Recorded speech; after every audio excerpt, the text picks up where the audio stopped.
भगवान के सामने आप स्वयं चले जाएं तो मोक्ष की प्राप्ति होगी कि नहीं होगी इसकी कोई गारंटी नहीं है। लेकिन राम नाम में इतनी शक्ति है कि जब व्यक्ति राम नाम का जप करता है, जब व्यक्ति राम नाम का सहारा लेता है, तो वह व्यक्ति निश्चित रूप से, वह जीव निश्चित रूप से भवसागर से तर जाता है।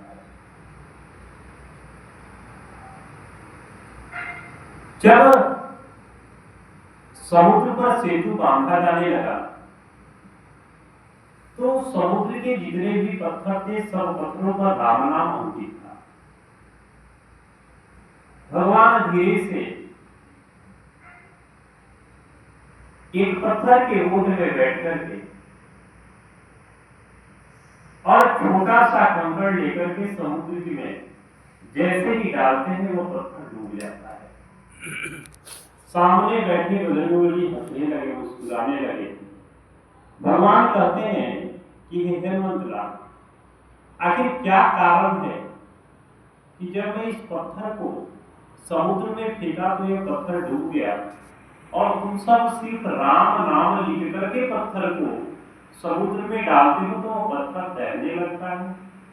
हनुमान जी हंसने लगे, कहते हैं कि प्रभु, जब तक आप पत्थर को पकड़े हुए हैं या जब तक पत्थर राम नाम से अंकित है, जब तक उस पत्थर पर राम नाम अंकित है और राम नाम से सुशोभित है, तब तक तो वह पत्थर तैर रहा है। और जब वह पत्थर आपके हाथ से छूट गया, जिसको प्रभु ने छोड़ दिया, वह पत्थर तो इस भवसागर में डूबना तय है उस पत्थर का। तो राम नाम की महिमा है। जीव राम नाम के जप मात्र से, जिस प्रकार से काशी में भगवान शंकर के द्वारा जब कोई भी जीव काशी में मरता है, मृत्यु को प्राप्त करता है, तो भगवान शंकर राम नाम का जप उसके कर्ण गह्वर में प्रवेश कराते हैं, उसके कान में जाकर के राम नाम बोलते हैं और वह जीव जो होता है मुक्ति को प्राप्त कर जाता है। तो राम नाम की इतनी महिमा है।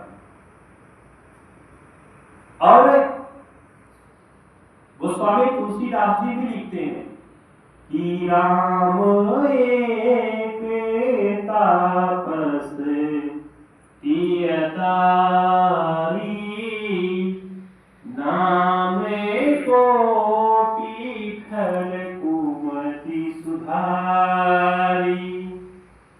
राम तो सिर्फ एक तपस्वी को तारते हैं, एक जीव का तरण कारण कर सकते हैं, लेकिन यह राम नाम जो है वो अनंत कोटि सहस्त्रों जीव को अपने आप में तार देते हैं।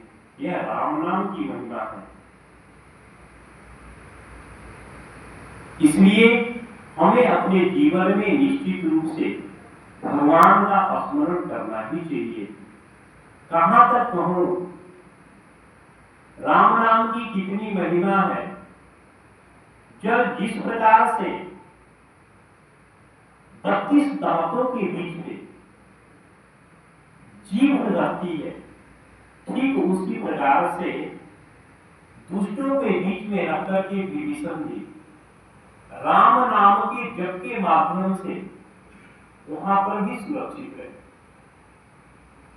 और सुरक्षित ही नहीं, अंततः वही राम नाम का जप महामंत्र बन गया और विभीषण जी को सदगति की प्राप्ति हुई, विभीषण जी को भगवत की प्राप्ति हुई।